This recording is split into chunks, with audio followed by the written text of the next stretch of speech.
Kendrick was 37 years old, made $59,000 a year installing and servicing commercial HVAC systems across Pensacola, and on the first Friday of October, he learned his marriage was a lie. He knew it with the kind of sickening certainty that settles not in the mind, but deep in the gut, a cold, heavy stone of truth. He sat in his 2014 Ford F-150, a truck with 187,000 miles on it, and the lingering scent of refrigerant and sweat baked into the upholstery, parked across the street from the Crown Plaza Hotel downtown. The rain, a miserable Florida drizzle, slicked the asphalt and blurred the street lights into hazy coronas. It was 6:47 p.m. He watched as a silver Lexus RX 350, a $52,000 monument to his wife Tessa's ambition, pulled smoothly into the valet lane. The driver's side door opened, and a man in a crisp, dark suit, probably a $3,000 Canali, the kind Tessa pointed out in magazines, stepped out. He handed the keys to the valet. Then, the passenger door opened. Tessa emerged, a vision in a cream-colored trench coat he'd never seen before, one that probably cost more than his monthly mortgage payment of $1,450. She laughed, a sound he couldn't hear through the glass and the rain but could perfectly imagine, a bright, tinkling sound reserved for clients and important people. The man put a hand on the small of her back, a gesture of casual, confident ownership. They walked through the gleaming glass doors of the hotel and disappeared. Kendrick raised his phone, the screen of his 3-year-old Samsung Galaxy illuminating his face. His deep brown skin, usually warm and open, was drawn tight over his cheekbones, his expression utterly still. He zoomed in, the lens struggling in the low light, and took a picture. It was blurry, indistinct, but he knew what it was. It was proof. Proof that her late Friday shift at the design firm was a fiction she had carefully constructed. Proof that her exhaustion, her pleas for space, her new, expensive tastes were all part of a world he was not invited into. He was just the man who paid the bills, who fixed the leaky faucet, whose calloused hands were a source of faint, unspoken embarrassment to her. The stone in his gut grew heavier, colder. This was the first Friday. He had no idea then that there would be 3 more just like it, each one chipping away at the man he was, reforging him into someone new, someone patient and methodical and cold. Have you ever felt a truth so painful you couldn't even let yourself think it? That was Kendrick's world now, a place of silent observation where every smile from his wife felt like a fresh betrayal. We'll follow him through this quiet nightmare, but stick with us, because the man who emerges on the other side is not the one you see right now, broken in a beat-up truck. Their life, from the outside, was the picture of hard-won stability. They lived in a modest 3-bedroom ranch house in the Brent neighborhood of Pensacola, a home Kendrick had put a 20% down payment on, with money he'd saved for a decade before he even met her. The house was worth about $220,000 now, and his name was the only one on the original deed, a detail his father, a retired master plumber, had insisted on. "A man's foundation is his own," his father had said. Kendrick hadn't understood the gravity of those words until now. Their evenings had a rhythm. He would get home around 5:30 p.m., smelling of machine oil and the Florida heat. He'd strip off his worn $120 Red Wing boots on the back porch and leave his work clothes in the laundry room. Tessa would usually be in the kitchen, scrolling through her phone, a glass of $30 Sauvignon Blanc in her hand. The kitchen was her domain, a recent renovation that had cost them $18,000, a sum that had made Kendrick's stomach clench. It featured gleaming white quartz countertops, a gas range she insisted was essential for proper cooking, and a wine fridge that held more value than the tools in his truck. "Rough day, honey?" she'd ask, her eyes not leaving the screen of her $2,200 iPhone. "The usual," Kendrick would reply, his voice warm and steady. Compressor went out on the big unit at the university. It was a beast. He'd wash his hands at the sink, the rough, calloused skin a map of his labor. He was a good man, a strong black man with kind eyes and a quiet pride in his work.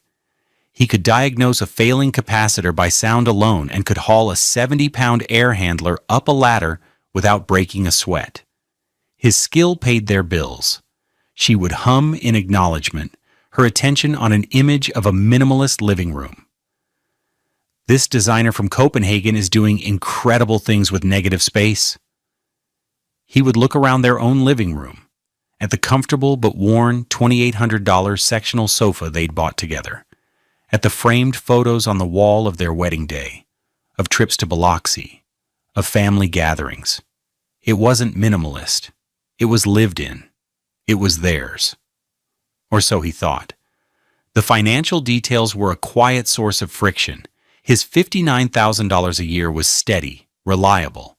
Her income as a junior designer was commission-based and fluctuated wildly, but she carried herself as if she were a senior partner. She'd come home with a new pair of shoes, $800 Jimmy Choos, and wave it off. It's an investment, Kenny. You have to look the part. He'd look at his own collection of shoes, the work boots, a pair of running sneakers, and some worn leather dress shoes for church, and just nod. He paid the mortgage, the utilities, the car insurance, and the grocery bills from his account. Her money, she said, was for building her brand. That brand seemed to consist of expensive lunches, a wardrobe that was becoming increasingly foreign to him, and her silver Lexus, for which the $650 monthly payment was a constant strain. He drove his F-150, paid off 5 years ago. It was practical. It was his. He remembered one Saturday afternoon a few months back. The garbage disposal was jammed. He was under the sink, his broad shoulders barely fitting in the cramped cabinet, the smell of stale water and metal filling the air. He had the whole thing disassembled on a towel on the floor. Tessa walked in with 2 of her friends from the design firm, women with sharp haircuts and architectural jewelry. "What's going on under there?" one of them asked, laughing. Tessa sighed, a theatrical, long-suffering sound. "Oh, you know, Kendrick and his projects. He can fix anything with his hands. It's so quaint." The word hung in the air, quaint, like he was a charming relic, a blacksmith in a world of 3D printers. He felt a hot flush of shame creep up his neck. He said nothing. He just found the obstruction, a small olive pit, reassembled the disposal, and tested it. The familiar whir filled the kitchen. He slid out from under the sink, wiping his hands on a rag. Her friends were already talking about a gallery opening. They didn't even notice he had fixed the problem. He just stood there, a ghost in his own home, smelling of plumbing and quiet resentment. That was their facade, a successful designer and her handy, quaint husband. He was the foundation, solid and unseen, while she was the gleaming, expensive structure built on top of him. And he was beginning to realize the foundation was cracking. The betrayals hadn't started with the hotel. They had been smaller. A series of paper cuts to the heart of their marriage, each one explained away so smoothly, he felt foolish for even noticing. The accumulation of these moments was a weight he carried long before he parked his truck outside the Crown Plaza. The rule about Fridays began about 6 months ago. It was a Thursday night, and he was rubbing her feet as they watched some reality show about selling luxury real estate. Her feet were always sore, she said, from walking around in her expensive heels all day. "Kenny," she said, her tone serious, "we need to talk about my Fridays." He squeezed her arch gently. "What about them?" "My boss is putting me on a huge new commercial project, a hotel lobby downtown. It's a major opportunity for me, but it means I'm going to be working really late on Fridays, like 8 or 9 p.m. late. It's going to be my big push day to get everything ready for the weekend clients." "Wow, babe, that's great," he said, genuinely happy for her. "Whatever you need. I can have dinner waiting for you." She pulled her foot away.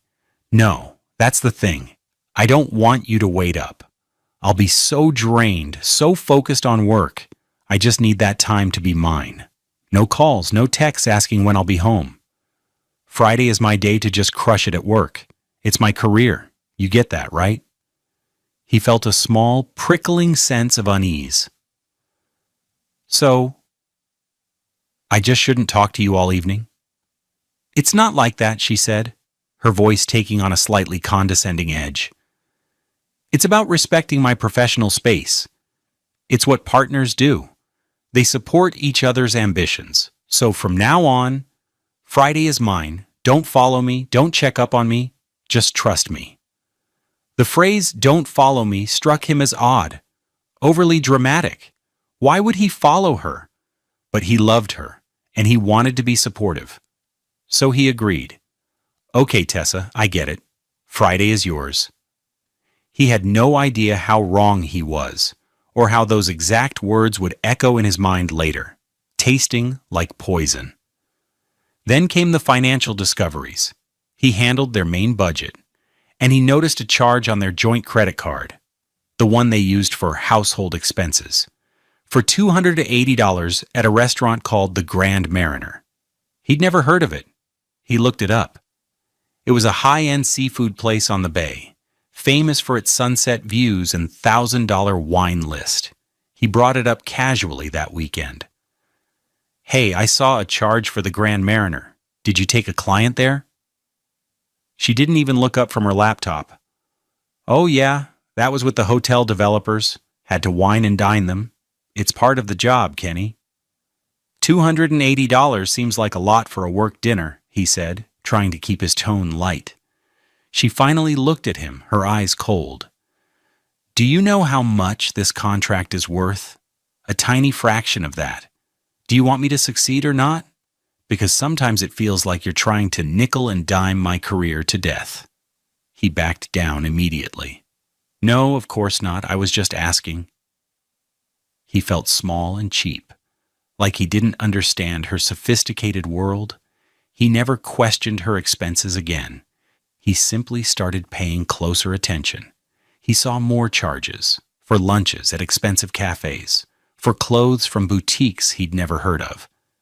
It was a slow bleed, a steady siphoning of their shared resources into her separate life. The most painful betrayals were the personal ones, the little moments of public humiliation. They were at a barbecue at her boss's house, a sprawling waterfront property in a gated community. Kendrick, in his best polo shirt and clean jeans, felt out of place among the architects and designers in their linen shirts and loafers that cost more than his monthly truck payment would have been. He was talking to another husband, a real estate lawyer, about fishing. It was a comfortable, easy conversation. Tessa walked over, a champagne flute in her hand, and draped an arm over his shoulder. "I see you found my wonderful Kendrick," she said to the lawyer, her voice dripping with a strange, sweet condescension. "He's my rock, so practical. I swear, if the world ended, he'd be able to build us a shelter out of scrap metal and pure stubbornness." She meant it as a compliment, he thought, but it landed like an insult. It defined him as a simple creature of labor, a beast of burden, while she and her friends were the architects of the beautiful world. The lawyer gave a tight, polite smile and quickly excused himself. Tessa didn't seem to notice. She just squeezed his shoulder. "Don't be shy, honey, mingle." He spent the rest of the party standing by the grill talking to the caterers. He felt more at home with them. He watched his wife across the perfectly manicured lawn, laughing and networking, a radiant star in a galaxy he could see but never enter. He realized then that she wasn't just living a separate life on Fridays. She was living a separate life right in front of him, every single day. He was just the convenient, reliable, quaint husband who made it all possible. The weight of that realization was crushing. The first Friday of the surveillance was born from a simple, unavoidable fact. A co-worker at the HVAC depot had his hours cut, And Kendrick, feeling generous, offered to cover his Friday afternoon emergency call-out shift. It meant he wouldn't get home until 7 p.m. He sent Tessa a text at 4 p.m. to let her know, "Hey, covering for Mike, won't be home till after 7. Her reply came back instantly. "Okay, remember what we talked about. Friday is my late night. Don't worry about me." He didn't think much of it until he finished his job. A simple thermostat replacement in a dental office, an hour early. It was 6:15 p.m. He was driving home down Palafox Street when he saw it. Tessa's silver Lexus, parked outside a boutique he knew she loved. He smiled, thinking he'd surprise her. Maybe they could grab a quick bite after all. He pulled into a parking spot a block away and started walking. But as he got closer, he saw she wasn't alone. She was walking out of the store with a man, tall and silver-haired, impeccably dressed. They were laughing. The man opened the passenger door of her Lexus for her. It was a gesture of old-fashioned chivalry that felt strangely intimate. Kendrick stopped in his tracks, his heart starting to pound a slow, heavy rhythm against his ribs. He watched as the man got into the driver's seat of her car and pulled out into traffic. Kendrick's mind raced. A client? Her boss? Why was he driving her car? An instinct he didn't know he possessed took over. He ran back to his truck, started the engine with a roar, and pulled out, keeping a safe distance. He followed them through the streets of downtown Pensacola, his mind a blank slate of confusion and dread. They didn't go to her office building. They went to the Crown Plaza. And that's when he parked across the street, the drizzle starting to fall, and watched the scene unfold at 6:47 p.m. The valet, the hand on her back, the disappearing act into the lobby. The discovery wasn't a single moment. It was a slow-motion car crash of the soul. He sat in his truck for a full hour, the rain drumming on the roof, the engine cold. He didn't feel anger, not yet. He just felt a profound, hollowing emptiness. The woman he loved, the life he had built, it was all a stage play. And he had just stumbled backstage and seen the actors without their costumes. He finally drove home, his hands trembling slightly on the steering wheel. The house was dark and quiet. He walked through the rooms, touching the furniture, looking at the photos. Everything looked different now, tainted. He went into their bedroom and opened her closet. It was a riot of color and texture, silks, cashmeres, linens. He saw the new cream-colored trench coat hanging there. He reached out and touched the sleeve. It was soft, expensive, and utterly alien. He saw the price tag still tucked inside. $150. He felt a wave of nausea. He backed out of the closet and closed the door. He spent the rest of the night on the worn sectional sofa in the living room, the one they'd picked out together. He didn't turn on the TV, he just sat in the dark, the blurry photo on his phone burning a hole in his consciousness. She came home at 9:43 p.m., humming to herself. She flipped on the light and her cheerful expression faltered when she saw him sitting there. "Kenny, you scared me. What are you doing sitting in the dark?" "Just thinking," he said, his voice raspy. "You look exhausted," she said, coming over and kissing the top of his head. Her lips were cold. She smelled faintly of wine and a perfume that wasn't hers, a musky, expensive scent. "Long day with that new project?" he asked, the words feeling like shards of glass in his mouth.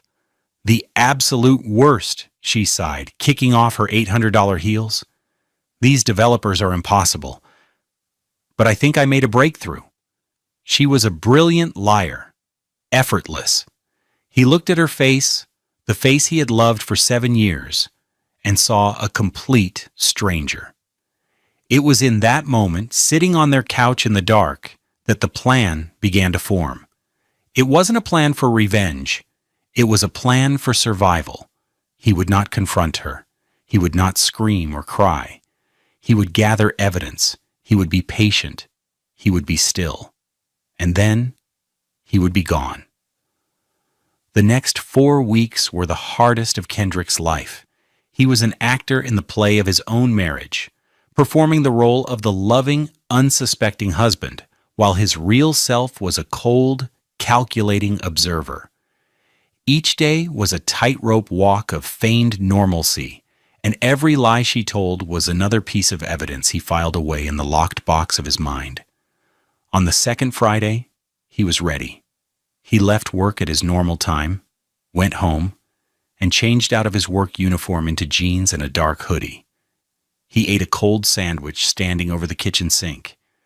Then he drove his F-150 back downtown and parked in a different spot, one with a clearer view of the Crowne Plaza's entrance. At 6:46 p.m., 1 minute earlier than the week before, the silver Lexus pulled up. The same man, the same Tessa, the same confident hand on her back. He took another picture, this one clearer. He documented the time. Then he drove home and began to cook. He made her favorite meal, shrimp and grits, the way his grandmother used to make it. He used expensive Gruyere cheese and simmered the grits for an hour until they were creamy and perfect. He sautéed the shrimp with garlic, andouille sausage, and peppers. The smell filled their small house, a smell that had always meant comfort and home. It felt like a betrayal to create it now. She walked in at 9:52 p.m., looking flushed and happy. She stopped in the doorway of the kitchen, her eyes wide. "Oh my God, Kenny, you made grits? Thought you might be hungry after a long day," he said, his voice even. He kept his back to her, stirring the shrimp. "I'm starving," she said, dropping her $2,400 Burberry briefcase on the counter. "The team and I just had a major breakthrough on the lighting design for the hotel lobby. We were there for hours, just sketching and arguing. I'm so fried." He turned to face her, forcing a smile. "Well, sit down. Let me fix you a plate." As she ate, she talked animatedly about sconces and ambient lighting and color palettes. It was a masterful performance, full of specific details and convincing passion. He listened, nodding, asking simple questions. "So, the developers liked the new sketches? Was your boss there with you?" Each question was a small test, a pebble dropped into the deep, still water of her deception. She answered everyone without hesitation. He watched her eat the food he had cooked with his own hands, the hands she found so quaint, and he felt nothing but a vast, icy calm. He was gathering evidence, and her every word was a confession. The third Friday, he followed the script again. This time he parked in a garage across the street, giving him an elevated view. 6:48 p.m. The Lexus, the man, Tessa. This time, as they got out, he zoomed in on the man's face. He was older, maybe in his late 50s, with a handsome, weathered face and a look of easy authority. He was probably the developer she was supposedly battling with. Kendrick took a series of sharp, clear photos. He now had a face. That night, he didn't cook. He ordered a pizza, a cheap $15 pepperoni from a local place. When she came home at 10:11 p.m., she looked annoyed. "Pizza? Really, Kenny?" "Yeah, I was tired," he said, not looking up from the TV. "I had the most stressful day. I was hoping for real food," she complained, throwing her keys on the table. "My boss is being a complete nightmare, second-guessing every choice I make. I almost walked out." "That sounds tough," he said, his voice flat. He could hear the lie straining at the edges of her voice. She was getting sloppy, her excuses more dramatic and less detailed. He imagined her in a plush hotel room, laughing over a bottle of expensive champagne, coming up with this story on the car ride home. The thought didn't even hurt anymore. It was just data. The fourth and final Friday was different. He didn't feel any dread or sadness. He felt a quiet, grim purpose. He drove to his observation spot, took his final damning photograph at 6:47 p.m., and then he didn't go home. He drove to a small, quiet park by the bay and sat on a bench watching the sunset paint the sky in strokes of orange and purple. The salt air felt clean in his lungs. He took out a small notebook and a pen. At the top of the page he wrote, "The plan." Underneath, he started making a list. Each item was a step toward his new life, a life without Tessa. He was no longer a victim. He was a strategist, and his campaign was about to begin. The 4 weeks of playing dumb were over. The next Friday, he would not be the one waiting in the dark. Have you ever had to pretend everything was okay when your world was falling apart? It takes a strength most people don't know they have. Kendrick found that strength, and he was about to use it. The storm was coming for Tessa, and she had no idea she was the one caught in its eye. On Monday morning, Kendrick called in sick to work for the first time in 5 years. He told his supervisor he had a stomach bug, a lie that came easily now. His first appointment at 9 a.m. was with a lawyer. Her name was Sarah Jenkins, a name he'd gotten from a guy in his softball league whose cousin had gone through a nasty divorce. Her office was in a modest building on North 9th Avenue, far from the gleaming glass towers downtown where Tessa's firm was located. Sarah Jenkins was a sharp, impeccably dressed black woman in her 40s, with a no-nonsense air that Kendrick immediately trusted. She didn't offer platitudes or sympathy. She offered a cup of coffee and got straight to the point. "So, what can I do for you, Mr. Miller?" Her fee was $450 an hour, a sum that made his eyes water, but he knew it was an investment in his future. Kendrick didn't stumble over his words. He laid out the story with the calm precision of a man detailing a faulty wiring diagram. He explained the Friday is mine rule. He explained his discovery. Then he placed his phone on her polished mahogany desk and slid it across. He had created a folder. It was labeled simply Evidence. Inside were the photos from each of the 4 Fridays, all time-stamped. There were screenshots of the credit card statements with the suspicious charges highlighted. There was a copy of the deed to his house, showing he was the sole original owner. And there was a printout of his personal savings account statement, an account Tessa knew nothing about. It was an emergency fund he had been contributing to since he was 20 years old. Started with a $500 check from his grandmother.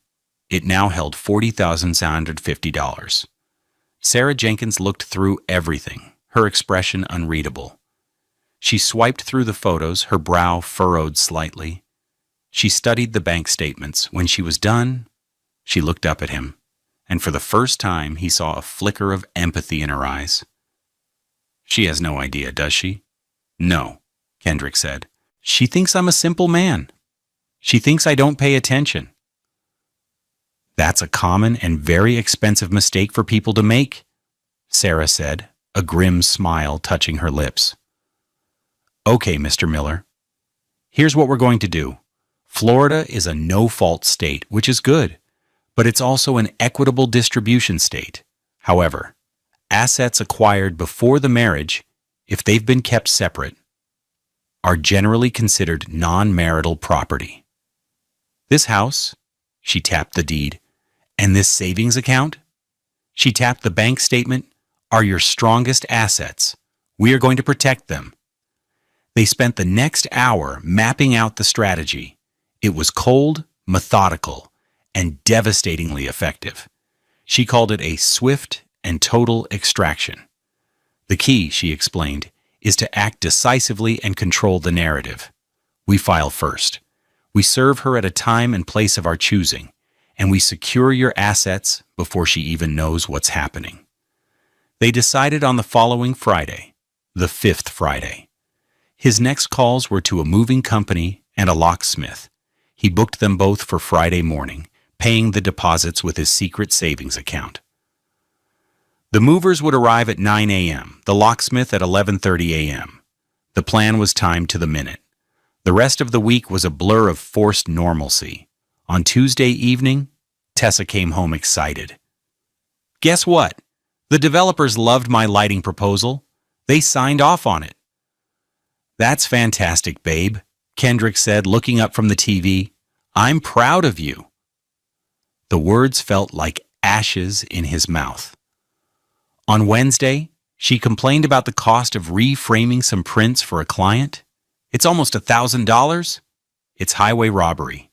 He nodded sympathetically, thinking of the $4,500 retainer he had just paid Sarah Jenkins. On Thursday night, she curled up next to him on the couch. "You've been quiet this week," she said, tracing a finger along his arm. "Everything okay?"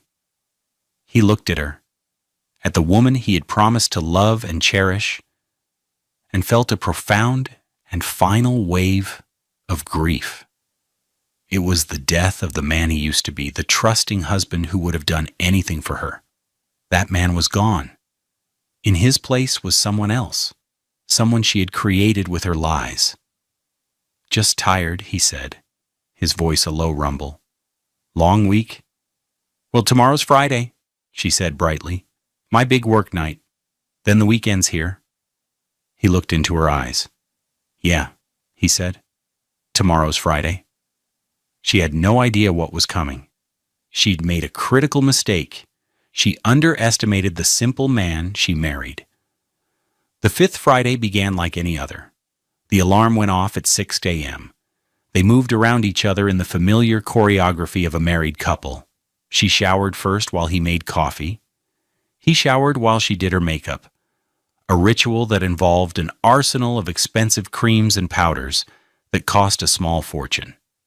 She came out of the bathroom dressed for work in a sharp navy blue dress that cost $850 and heels that made her tower over him. She grabbed her briefcase and her keys. "Okay, I'm off," she said, leaning in to kiss him. It was a quick, dry peck on the cheek. "Have a good day, don't work too late." "You too," Kendrick said, his voice utterly calm. "Crush it." The words hung in the air for a moment. He was using her language, the corporate jargon she loved. She smiled, pleased. "Always do." And then she was gone, the sound of the silver Lexus's engine fading down the street. The moment the car was out of earshot, Kendrick moved. The house, once a home, was now a staging ground. He didn't feel sadness, just a grim, focused energy. At exactly 8 a.m., he was standing in the lobby of the Escambia County Clerk of Courts. He walked up to the counter, his heart pounding a steady, resolute beat. He handed the petition for dissolution of marriage, prepared by Sarah's office, to the clerk. The woman stamped the documents with a heavy, final-sounding thud. It was done. The legal mechanism was in motion. He was back at the house by 8:45 a.m. At precisely 9 a.m., a large moving truck from a company called Two Strong Men and a Truck pulled into his driveway. Two young, muscular men hopped out, their faces cheerful and professional. Kendrick met them at the door with a list. "Morning," he said. "We need to be fast and careful. We're only taking specific things." For the next 2.5 hours, he directed them with the quiet authority of a foreman on a job site. They packed his clothes, his books, his father's old tools. They carefully wrapped the framed photos of his family, leaving the ones of him and Tessa on the walls. They took the worn sectional sofa he had paid for in cash before they were married. They took the old coffee table he'd refinished himself. They took the bedroom set from the guest room, which had been his before their wedding. They left her entire world untouched. The pristine white kitchen, her overflowing closet, the minimalist furniture in the living room that she had picked out and paid for with their joint account. The house began to look strange, hollowed out, like a movie set where half the props had been removed. By 11:30 a.m., the truck was loaded.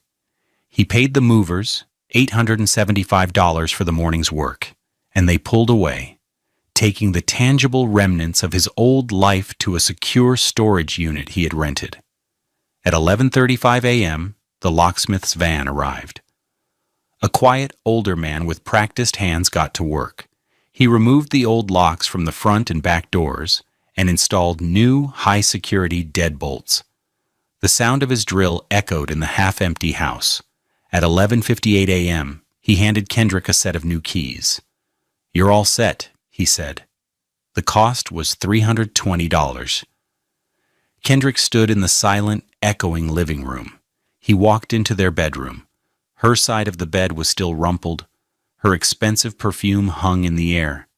He went to her jewelry box, a lacquered case he'd given her for their second anniversary.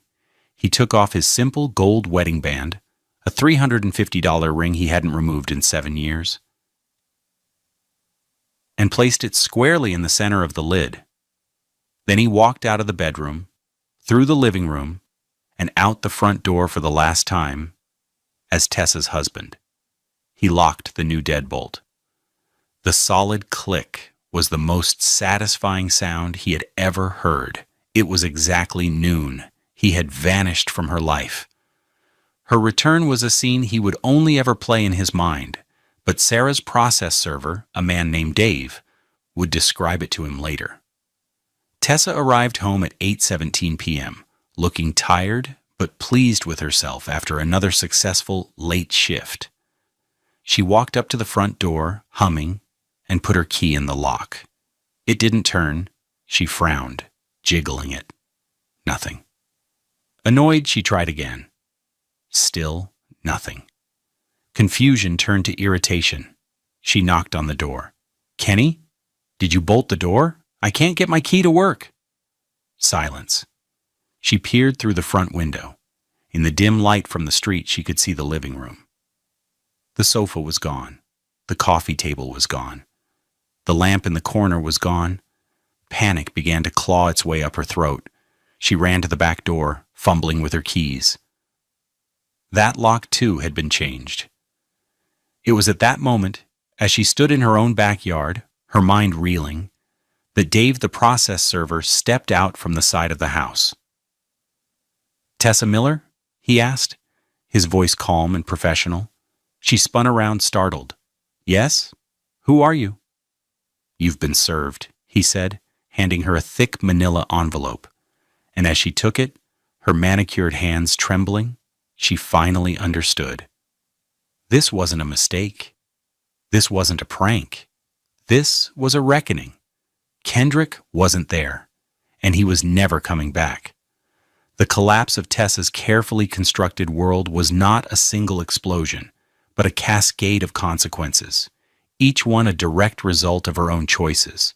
Kendrick experienced it through a series of voicemails and texts that began that Friday night and devolved over the weekend. The first message arrived on his phone at 8:25 p.m., just as he was checking into a clean, anonymous 120-a-night hotel room. It was a text. "Kenny, what is going on? My key isn't working. Call me now." It was demanding, annoyed. The second came at 8:40 p.m., a frantic voicemail. "Kendrick, this isn't funny. Where are you? And where is our couch? I'm locked out of my own house. Call me back this instant. I am not playing games." Her voice was sharp, angry, laced with the arrogance of someone who had never faced a single consequence. He didn't reply. He sat on the edge of the hotel bed and listened to the silence. At 9:15 p.m., another text. This one was different. "I have the papers. What is this? Divorce? Is this some kind of joke?" The anger was giving way to disbelief. He received 10 more calls that night, each going straight to the voicemail he had set up. He didn't listen to them until the next morning, sitting in a small diner with a cup of black coffee. He played them one by one. Her voice progressed through the stages of a complete breakdown. Voicemail 1, 9:45 p.m. Pleading, "Kenny, baby, please. Whatever you think is going on, you're wrong. We can talk about this. Just call me, please. I'm scared." Voicemail 2, 10:30 p.m. Sobbing. "I can't believe you would do this to me, to us. After everything. I love you.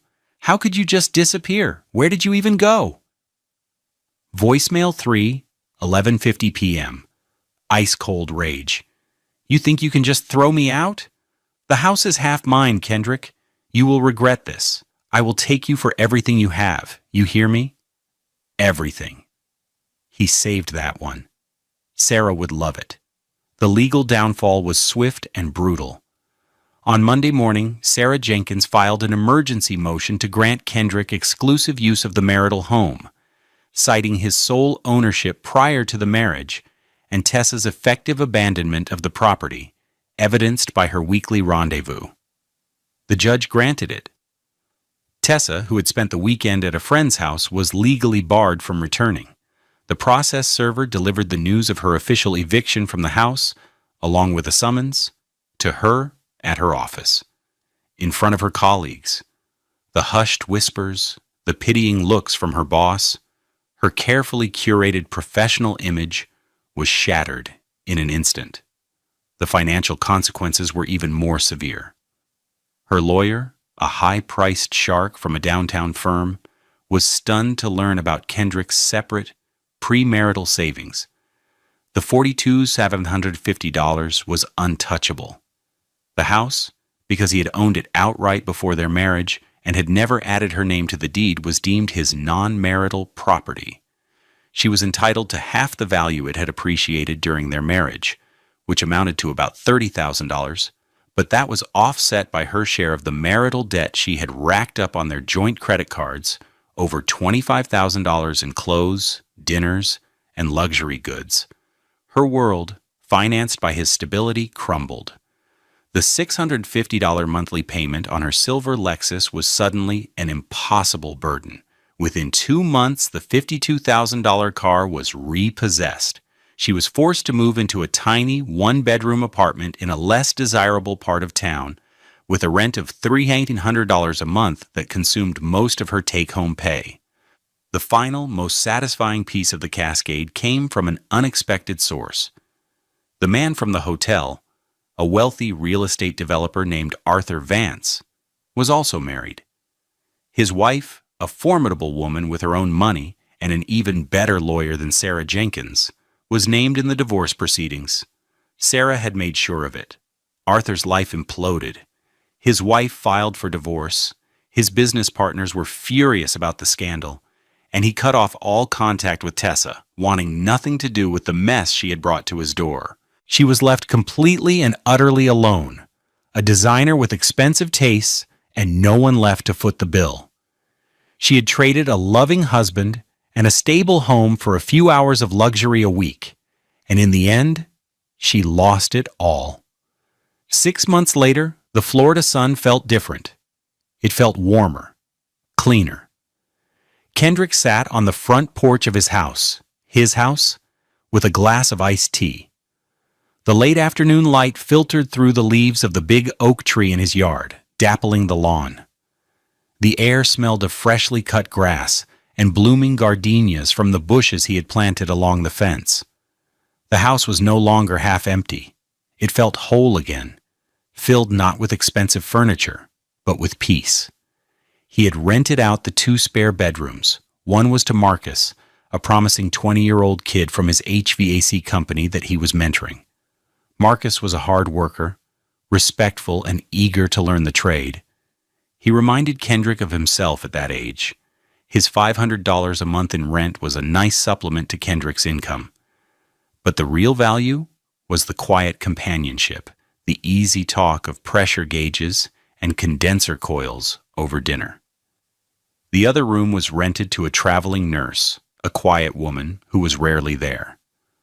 The living room now held a simple, sturdy sofa he'd bought from a second-hand store for $400. The walls were decorated with photos of his parents, his sister and her kids, and his softball team. They were a motley crew of plumbers, electricians, and mechanics called the Brent Bombers. They weren't very good, but they played hard every Saturday and drank cheap beer afterward, celebrating a good double play or bemoaning a strikeout. It was a community real and unpretentious. His phone buzzed. It was a text from Marcus. "Game's at 5. Don't forget to bring the Gatorade." Kendrick smiled. He texted back, "On it." He took a sip of his tea and looked out at the street. His life was simpler now. His finances were stable. His work was satisfying. He had his house, his friends, his self-respect. He had learned the hardest lesson of his life, that true wealth had nothing to do with the price tag on a car or a dress. It was about the foundation. A foundation built on honesty, hard work, and the quiet loyalty of people who saw you for who you were, not for what you could provide. Tessa had been obsessed with aesthetics, with the appearance of success. She had built a beautiful, hollow facade. He, on the other hand, had focused on the wiring, the plumbing, the foundation. And when the storm came, her facade had been blown away, leaving her with nothing. His foundation had held. He thought of Tessa sometimes, not with anger anymore, but with a distant, clinical pity. He'd heard through the grapevine that she was struggling, that she had to take a second job on weekends waiting tables. He hoped she would be okay. He hoped, for her own sake, that she would one day learn the difference between price and value. He had forgiven her, not for her, but for himself. Forgiveness was the final step in clearing out the wreckage and making space for something new to grow. He finished his tea, stood up, and stretched. The sun was getting lower in the sky, casting long shadows across his lawn. It was time to get ready for the game. He went inside, grabbing his worn baseball glove from the hook by the door. It was a simple object, a $60 piece of leather he'd had for years, but it felt more valuable to him now than any luxury car. It was a symbol of his new life, a life that was solid, real, and entirely his own. True character isn't revealed when things are easy. It's forged in the fire of betrayal and loss. You learn what you're made of when you have to rebuild from the ground up. What part of Kendrick's journey reminds you of your own strength? Let us know in the comments below, and thank you for joining us on Love Beyond Pride.